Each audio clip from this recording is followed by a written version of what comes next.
اور کراچی میں جناح ہسپتال کے شعبہ حادثات میں آگ لگ گئی۔ آگ لگنے کے باعث شعبہ حادثات میں دھواں پھیل گیا، جبکہ شعبہ حادثات میں بھگدڑ مچ گئی۔ ہاسپٹل حکام کے مطابق بیک سائڈ پر آؤٹر میں لگنے والی آگ پر قابو پا لیا گیا ہے۔ اپڈیٹ کر رہے ہیں آپ کو کراچی سے، جہاں پر جناح ہسپتال کے شعبہ حادثات میں آگ لگ گئی تھی۔ اور کراچی میں جناح ہسپتال کے شعبہ حادثات میں آگ لگ گئی۔ آگ لگنے کے باعث شعبہ حادثات میں دھواں پھیل گیا، جبکہ شعبہ حادثات میں بھگدڑ مچ گئی۔ ہاسپٹل حکام کے مطابق بیک سائڈ پر آؤٹر میں لگنے والی آگ پر قابو پا لیا گیا ہے۔ اپڈیٹ کر رہے ہیں آپ کو کراچی سے، جہاں پر جناح ہسپتال کے شعبہ حادثات میں آگ لگ گئی تھی۔ اور کراچی میں جناح ہسپتال کے شعبہ حادثات میں آگ لگ گئی۔ آگ لگنے کے باعث شعبہ حادثات میں دھواں پھیل گیا، جبکہ شعبہ حادثات میں بھگدڑ مچ گئی۔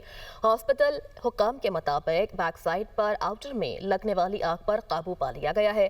اپڈیٹ کر رہے ہیں آپ کو کراچی سے، جہاں پر جناح ہسپتال کے شعبہ حادثات میں آگ لگ گئی تھی۔